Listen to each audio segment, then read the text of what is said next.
What happens when a man who has everything tries to break a woman who has nothing left to lose? We're about to enter the world of Damian Sterling, a CEO whose empire was built on ice-cold logic and ruthless decisions. His world is one of private jets, 9-figure deals, and absolute control.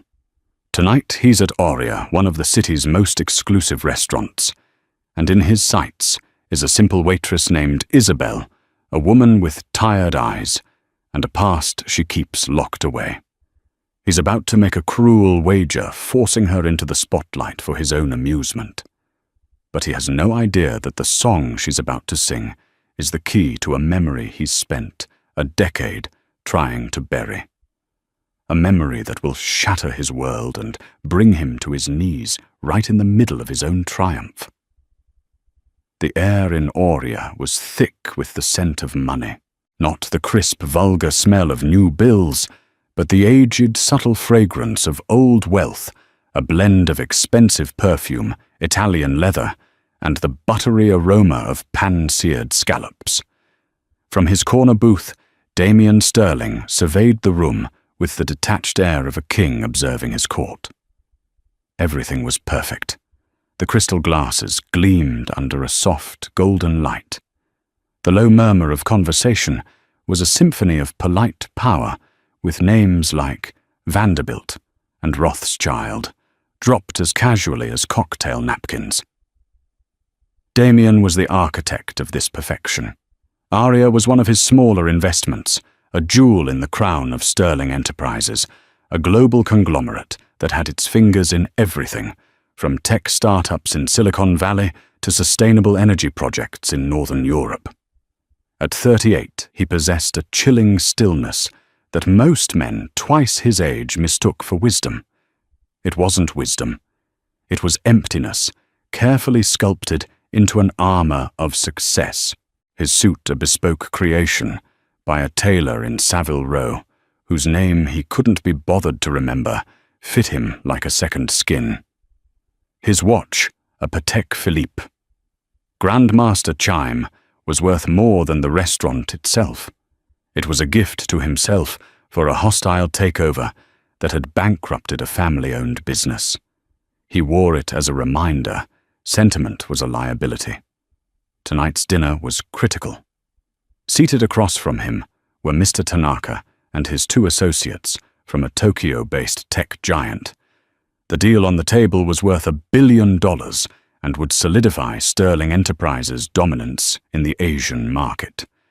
Damian had been courting them for 6 months, a chess game of calculated moves and feigned respect. "The ambience is impeccable, Sterling-san," Mr. Tanaka said, his voice a low rumble. "You have an eye for detail. Details are all that separates success from failure. Tanaka-san." Damian replied, his voice smooth and devoid of warmth.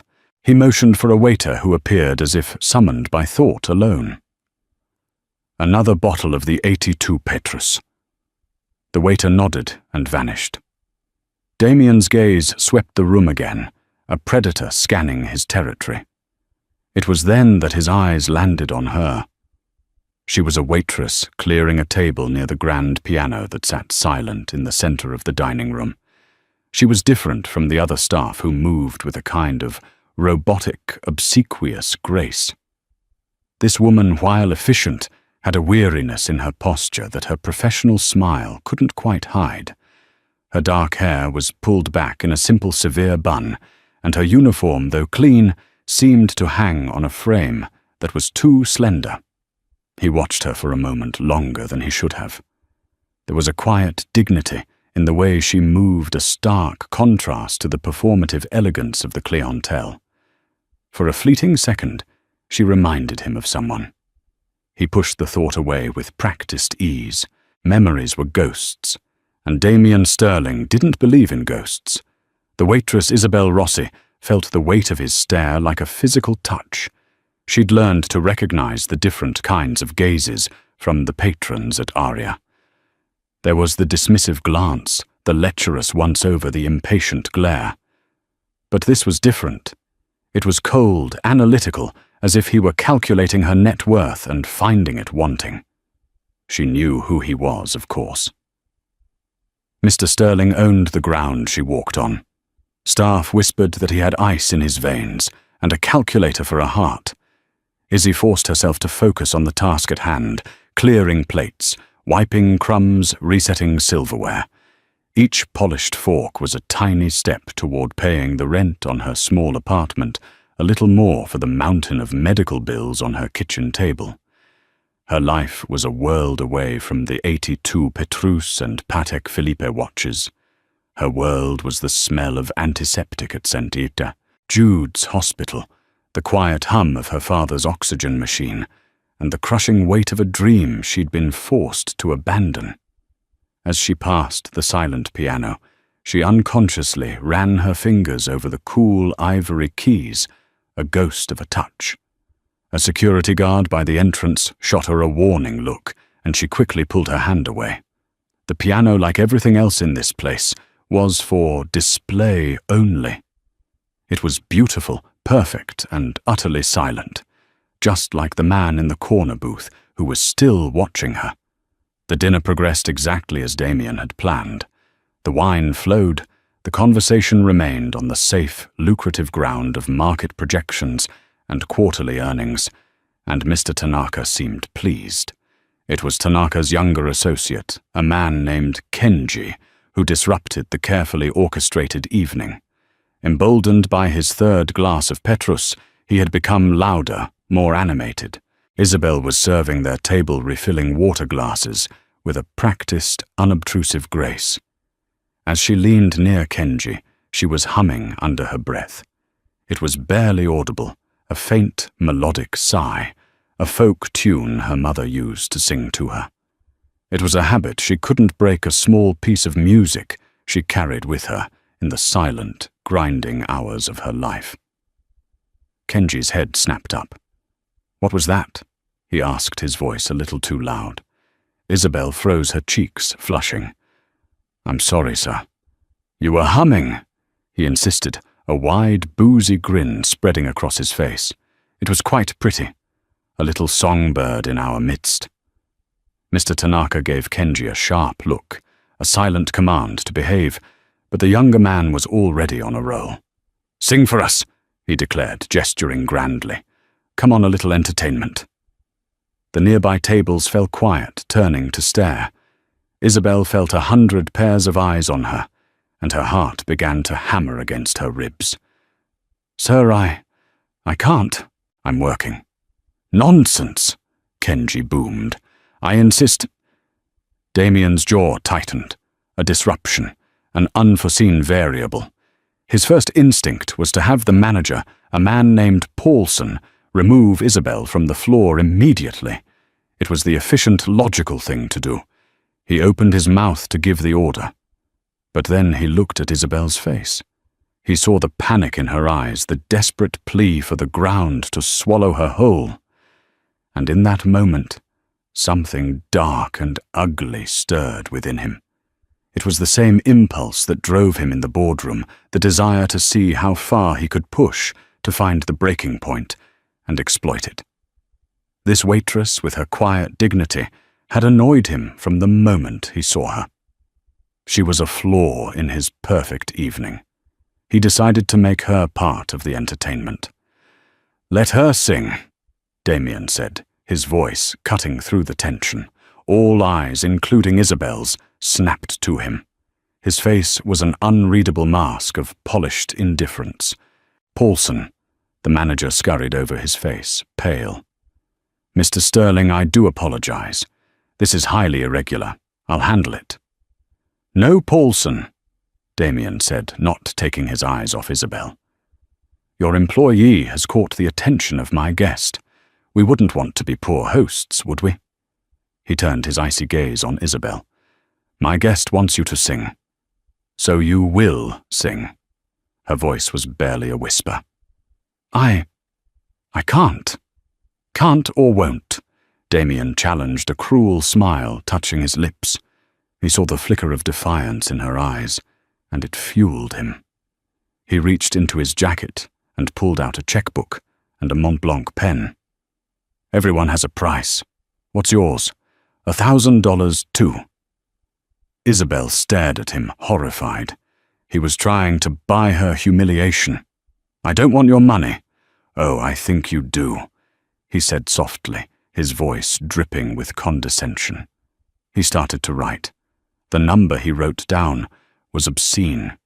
It was a number that could solve so many of her problems. It could pay for her father's specialized care for 6 months. It could clear half her debt.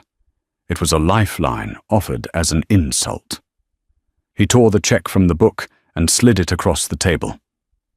$20,000 for one song, right here, right now, or you can refuse, and I'll have Paulson fire you on the spot for insubordination. Your choice. The room was utterly silent. Everyone was watching the drama unfold. Mr. Tanaka looked deeply uncomfortable, but he dared not interfere with his host. Isabel looked at the check. $20,000. It was a fortune. It was an escape. It was also the price of her soul. She thought of her father, his frail body, the quiet way he struggled for every breath. She thought of the eviction notice she'd hidden from him last week. Her pride, her dignity. What were they worth when weighed against his life? Her gaze lifted from the check to Damien's cold, expectant face. He thought he was breaking her. He thought this was a simple transaction of power and money. He had no idea what he was truly asking for. With a trembling hand, she reached out and took the check. Her voice, when she finally spoke, was quiet, but clear, laced with a resolve that surprised everyone, including herself. Fine, she said, her eyes locking with his. One song. The moment Isabel accepted the check, a palpable shift occurred in the restaurant. The hushed whispers died completely. The clinking of silverware ceased. It was as if Damien Sterling had pressed a universal mute button, and the entire room held its breath, waiting for the show to begin. Paulson, the manager, looked like he was about to have a heart attack. His face, a pasty white, but a single dismissive glance from Damien sent him retreating to the shadows. Damien leaned back in his booth, the picture of satisfaction. He had won.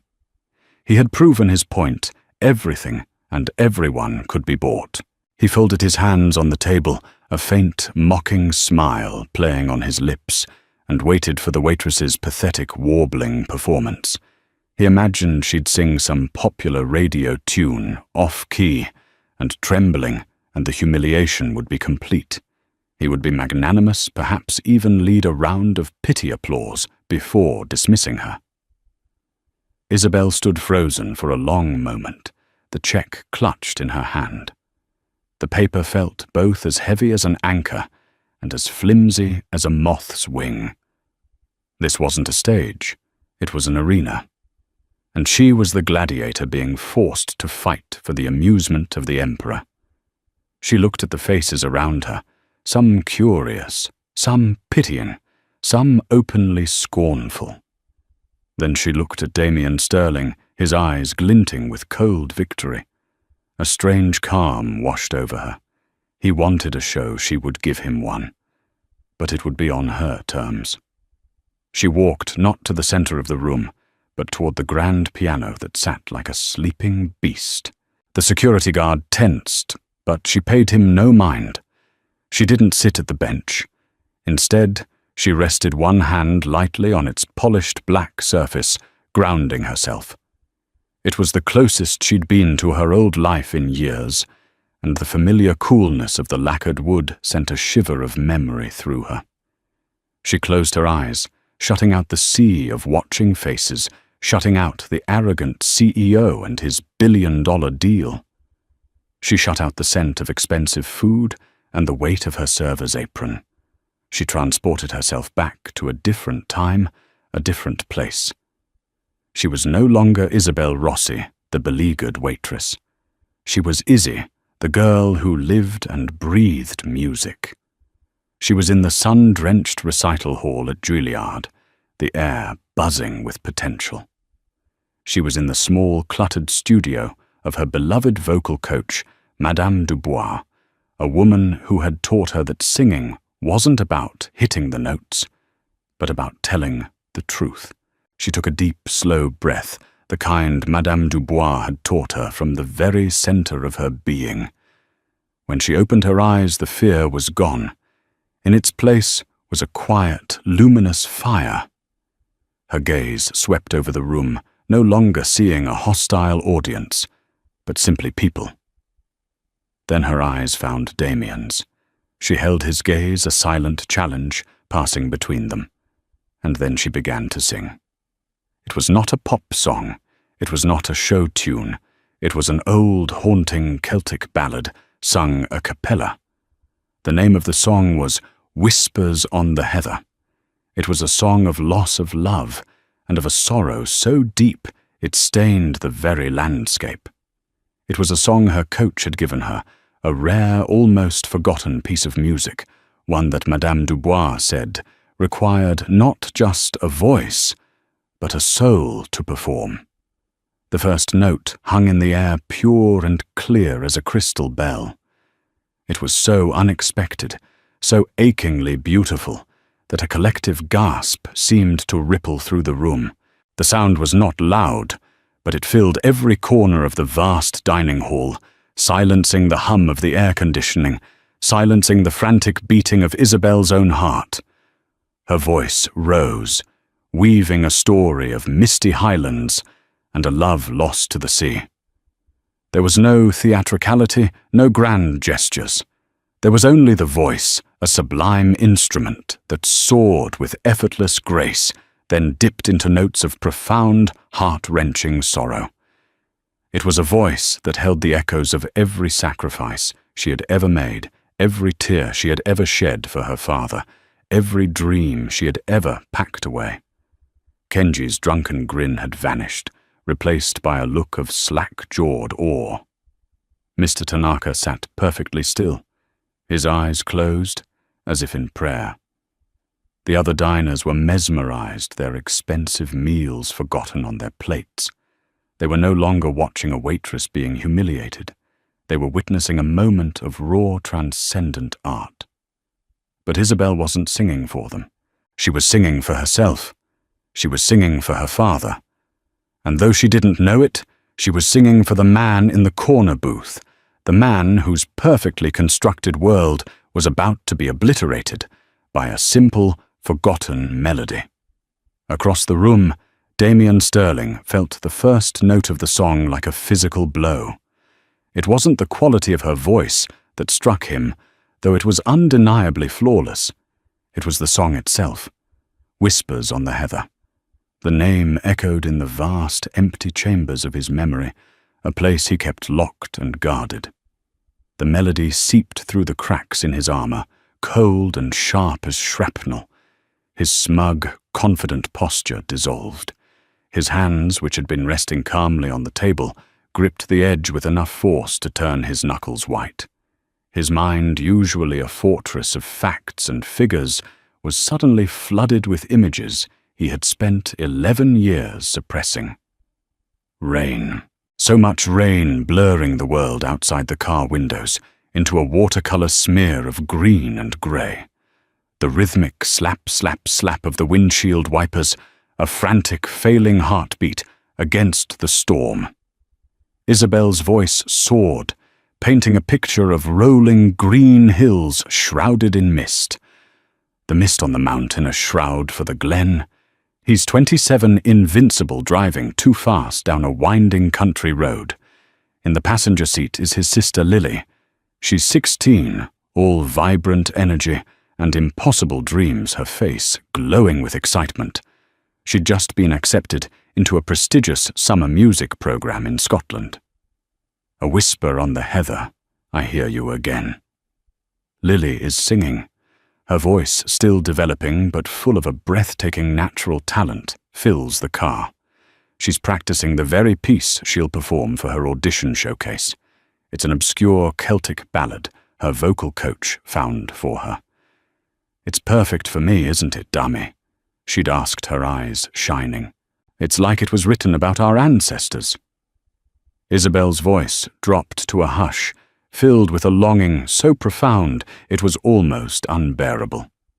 It spoke of a love that transcended death, a presence felt in the wind and the rain. He's arguing with her, his voice sharp, with a brother's teasing condescension. "It's a bit dreary, Lils. Can't you sing something happier?" He's distracted, checking a stock market update on his phone while navigating the slick road. She playfully bats his arm. "You have no soul. Damien Madame Dubois says it's sublime."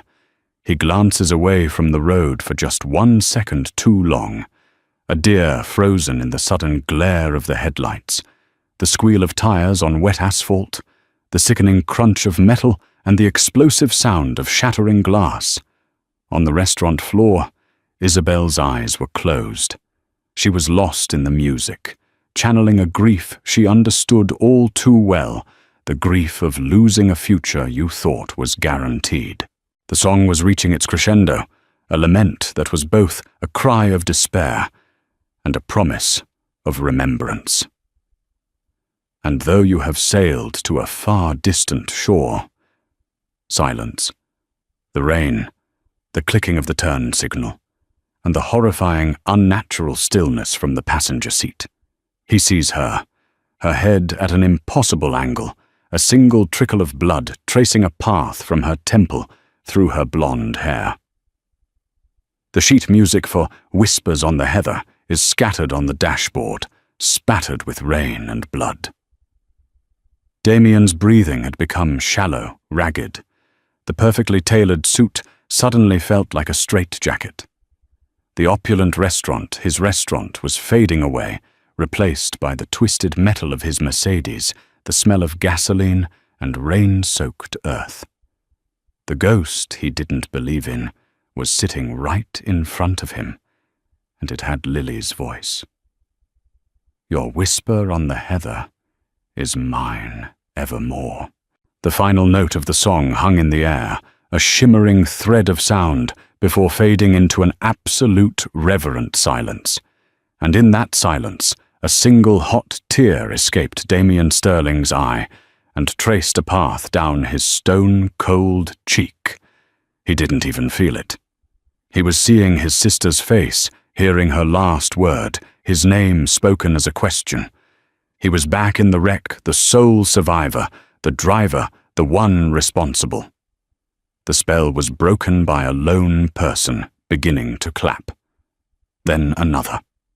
Within seconds, the entire restaurant, from the bussers by the kitchen doors to the billionaires in their booths, was on its feet, a wave of thunderous applause washing over a stunned Isabel. They weren't clapping for a waitress who had been paid to sing.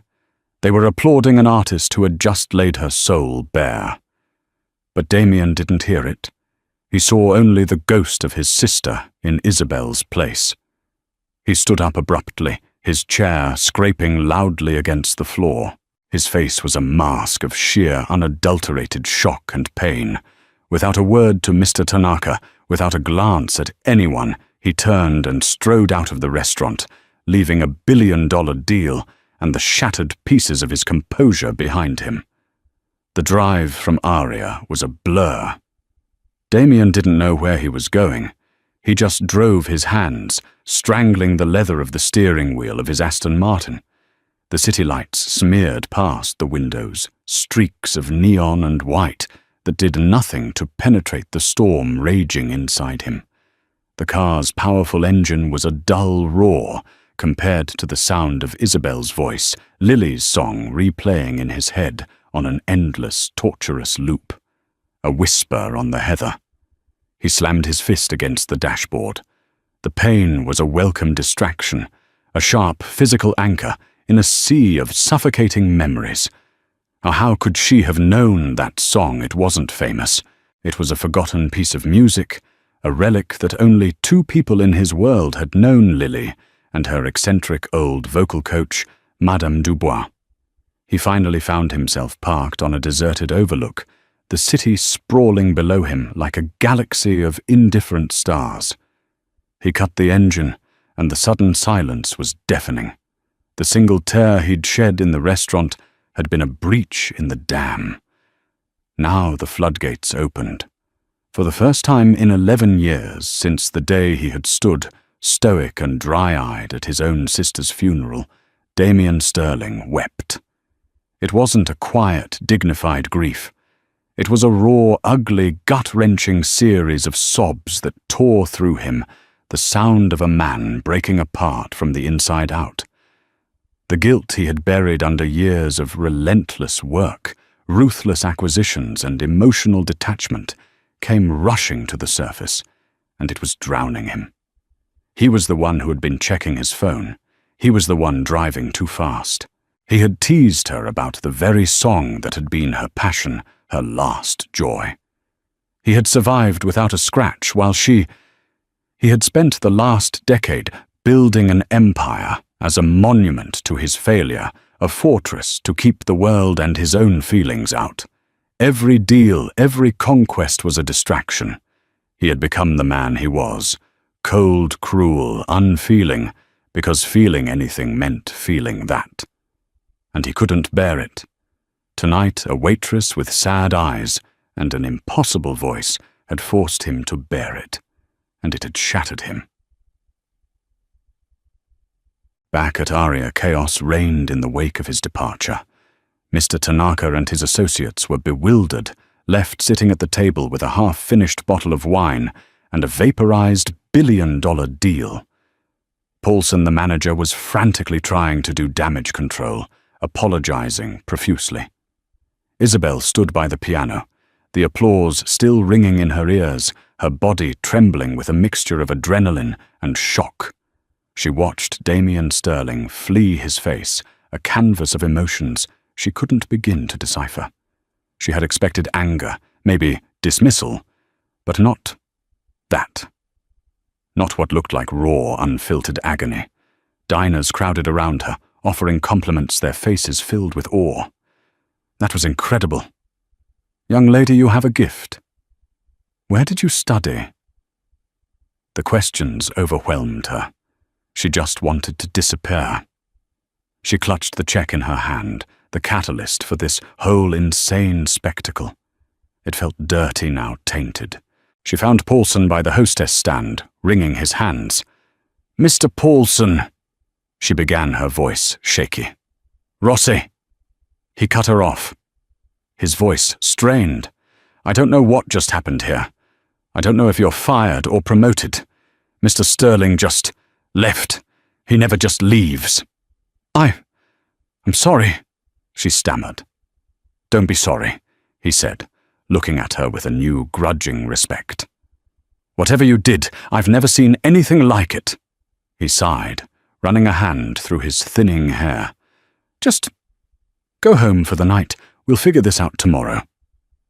Isabel didn't need to be told twice. She rushed to the staff locker room, changing out of her uniform with fumbling fingers.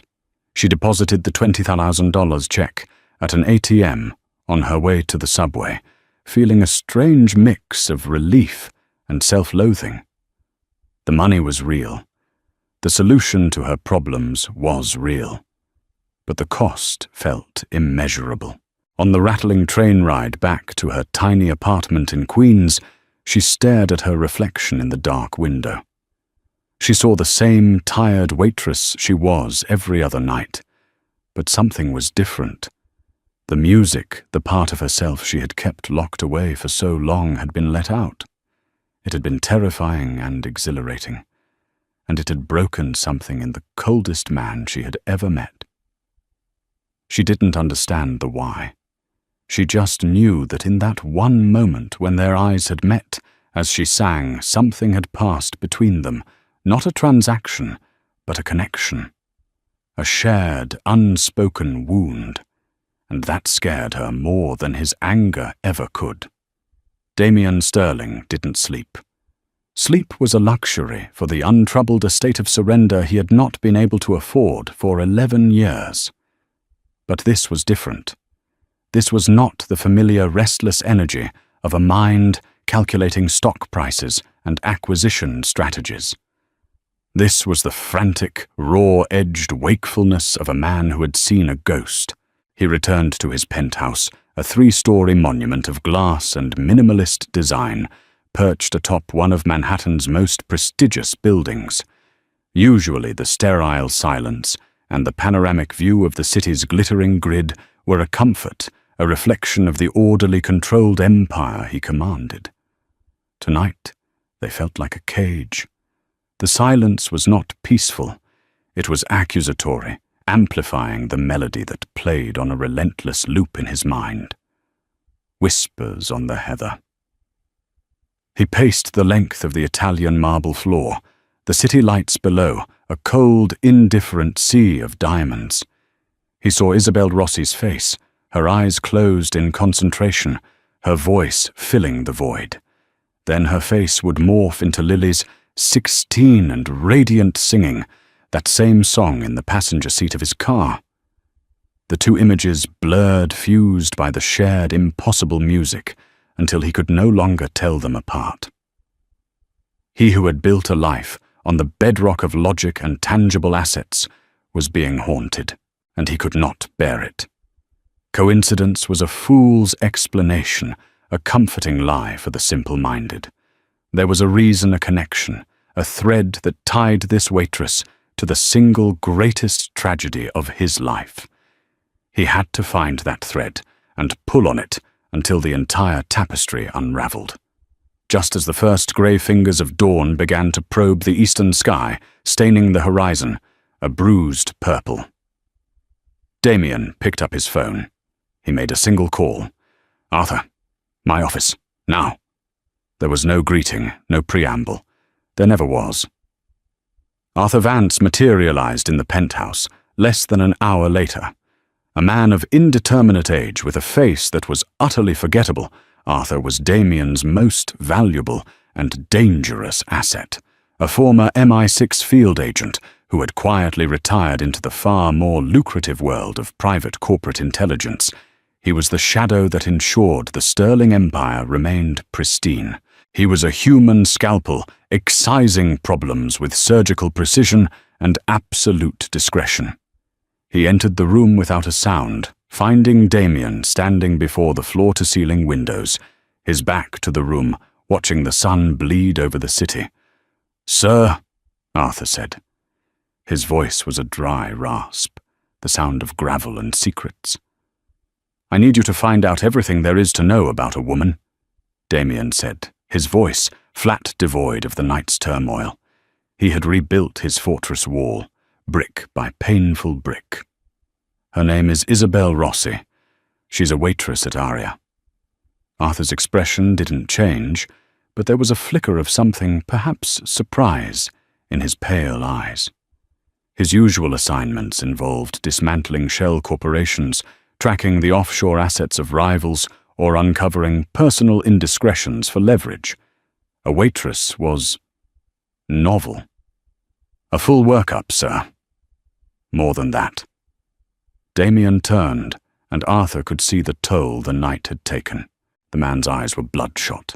His jaw set so tight, a muscle jumped in his cheek. "I want her life story, Arthur. From the delivery room to this morning. I want to know her blood type, her childhood fears, her first kiss. I want to know who her friends are, who her enemies are, what she dreams about at night. And above all else," Damien's voice dropped, becoming dangerously intense, "I want to know who taught her how to sing. I want a complete, exhaustive portrait by the end of the day." He took a step closer. "And Arthur, you will be a ghost. She is not to know she's being looked at. No one is. Is that clear?" "Crystal, sir," Arthur replied, giving a slight, almost imperceptible nod. He turned and vanished as silently as he had arrived, leaving Damien alone once more with the rising sun. For the rest of the day, Damien was an anchorite in his own company. He arrived at his office on the 80th floor, but he did not work. His phone buzzed incessantly with calls from his frantic executive assistant, from board members from Mr. Tanaka's office in Tokyo, trying to salvage their billion-dollar negotiation. He ignored them all. The market could crash. His empire could crumble to dust for all he cared. There was only one mystery worth solving. He sat in his vast minimalist office, staring at the single personal object he allowed himself, a framed photograph on his credenza that he almost never looked at. It was of him and Lily taken on a sailboat off the coast of Maine the summer before she died.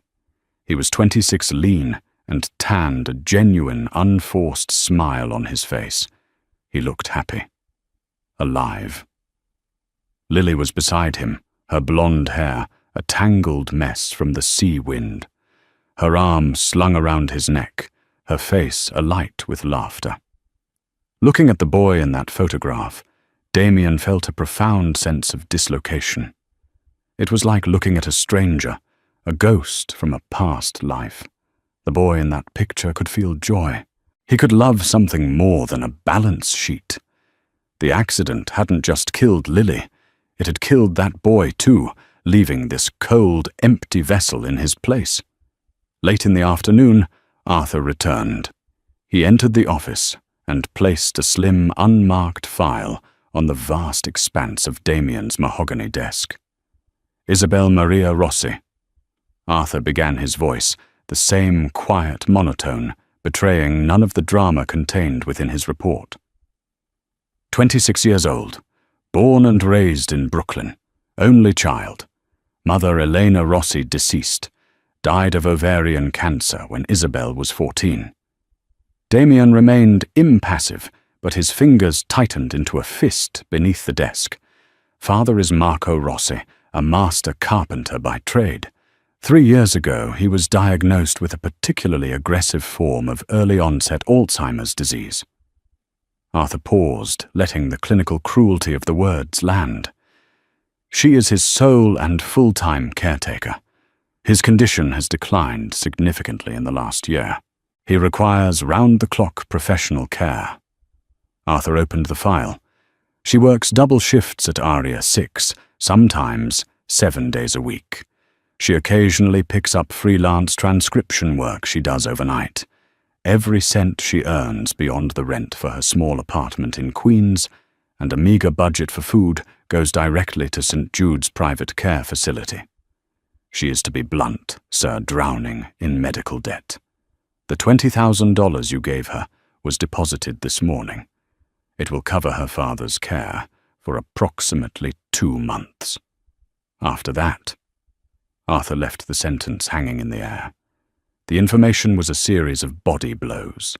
He had seen a tired waitress and, in his arrogance, had decided to make her dance for his amusement. He hadn't seen the orphan, the caretaker, the daughter, sacrificing her entire life to give her dying father a shred of dignity. The cruelty of his actions the night before now seemed monstrous. But this, Arthur said, turning a page, is the heart of the matter. I believe this is what you're looking for. He looked up, his gaze meeting Damien's. Ms. Rossi is what the experts would call a prodigy, a once-in-a-generation talent. She was a classically trained vocalist from a young age. At 18, she was awarded a full 4-year scholarship to the Juilliard School. Juilliard. The name struck Damien with the force of a physical impact. It had been Lily's ultimate dream. She talked about it constantly, planned the audition pieces she would sing, imagined her life in the hallowed halls. Her professor's reports are effusive. Arthur continued reading from his notes. A voice of singular purity and emotional depth, destined for the world's great opera houses. She was at the top of her class for 2 years. Then Mr. Rossi received his diagnosis. She dropped out of Juilliard mid-semester. She cashed out her college fund to pay for his initial treatments and never went back. She has not sung professionally or even publicly from that day until last night. A talent like that, a future so bright, willingly sacrificed on the altar of familial love and duty. Damien felt a nauseating wave of self-loathing. His own sister's talent had been stolen by his recklessness. Isabel's had been given up by her own nobility. And her training, Damien asked, his voice a strained whisper. Before Juilliard. Who was her teacher? Arthur looked down at the final line of his report. He read the name aloud slowly and clearly, as if delivering a final verdict. She was the long-time private student and protégée of a retired French opera diva who took on only a handful of gifted pupils. A woman by the name of Madame Hélène Dubois. The name landed in the silent office like a grenade. Madame Dubois, Lily's eccentric, brilliant, demanding teacher. The woman who had adored his sister's raw talent.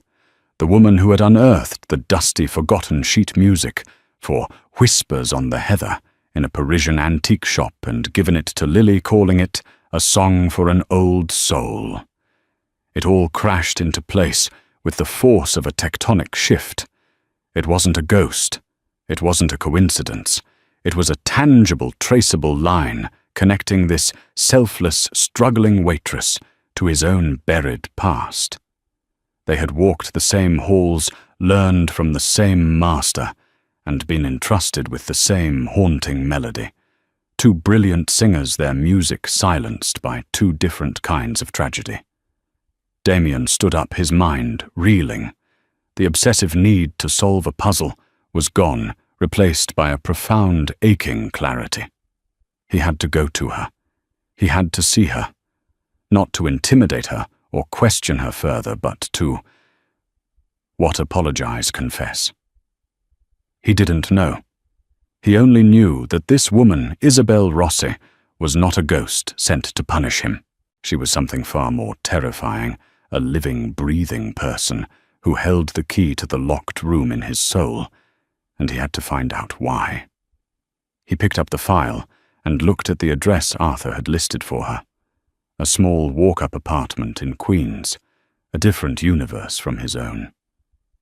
"That will be all Arthur," he said, his voice quiet but resolute. He had to face the music. Not as a CEO, not as an emperor in his tower, but as Damien Sterling, the brother who had been behind the wheel. The drive from his glass tower in Manhattan to the residential streets of Queens was a journey across a psychological chasm.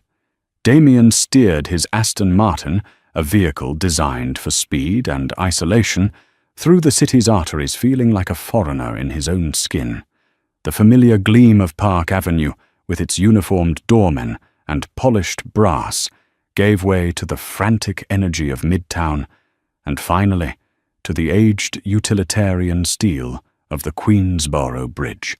As the iconic skyline of Manhattan shrank in his rearview mirror, he felt as though he were leaving a part of himself behind the powerful, impregnable CEO, the master of a universe he had built to his own specifications.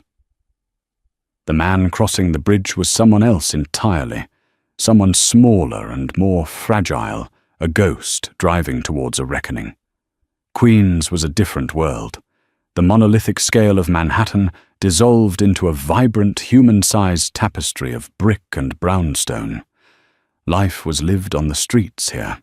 The air, thick with the evening humidity, carried the scent of grilled meats from a street vendor, the distant rhythm of a salsa song from an open window, and the faint, sweet smell of rain on hot asphalt.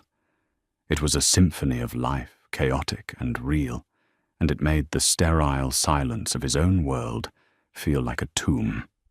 He found her street, a quiet, tree-lined block of 5-story walk-ups.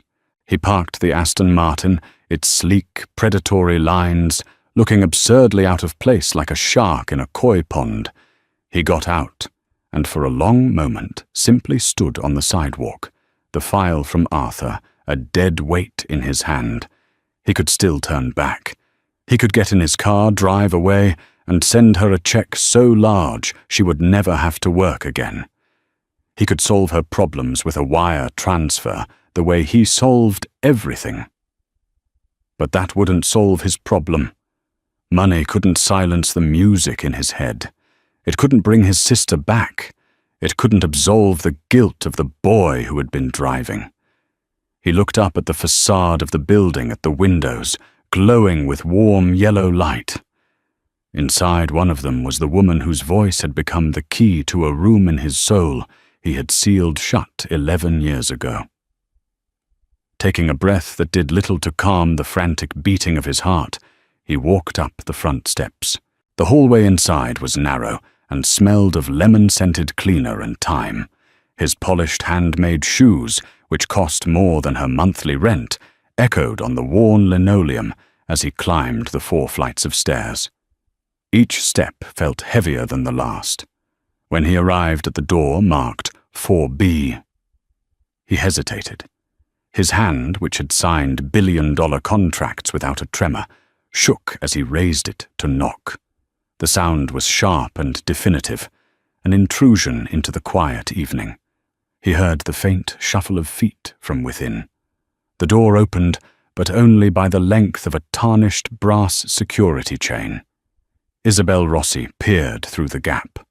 Her dark hair was unbound, framing a face scrubbed clean of makeup. She was wearing a simple grey sweatshirt, and in the soft light of her apartment, she looked impossibly young and weary. Her eyes, when they recognized him, widened first in disbelief, and then narrowed with a fear that twisted like a knife in his gut. "Mr. Sterling." She breathed her voice, a hushed whisper of alarm. Her hand instinctively tightened on the edge of the door, as if to hold it against a physical force. "What are you doing here? How did you find my address?" I needed to speak with you, Ms. Rossi." He began, his voice sounding strained and foreign to his own ears.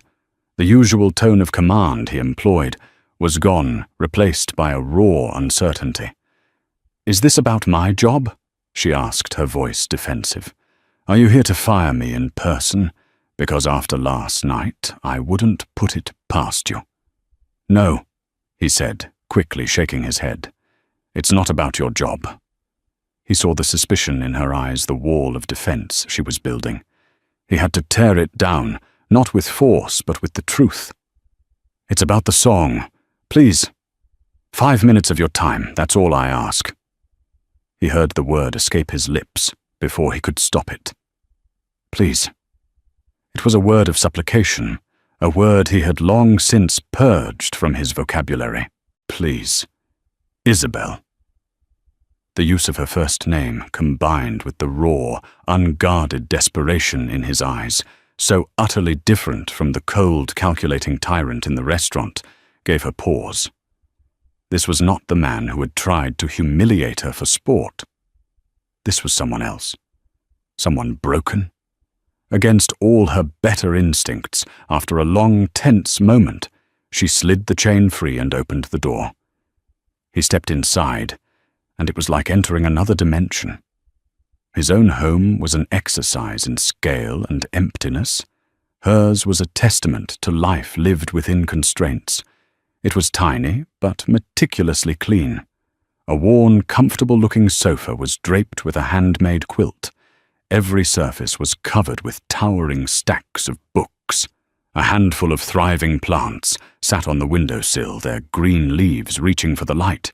On a small side table was the only sign of chaos, a neat arrangement of amber-colored prescription bottles, a blood pressure cuff, and a stack of papers that he knew with sickening certainty were medical bills. The entire apartment was imbued with a quiet warmth, but it was unmistakably the space of a caretaker.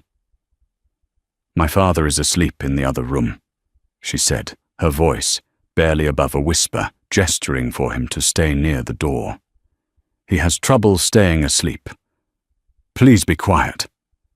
"Of course," Damien murmured, his gaze sweeping the room.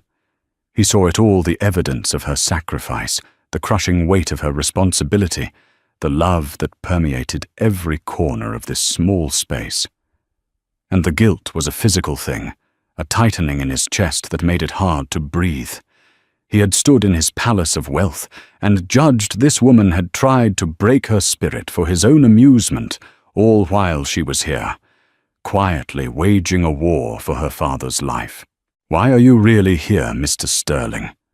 she asked again, her arms crossed over her chest, a fragile barrier against the hulking, uncomfortable presence of this man in her sanctuary.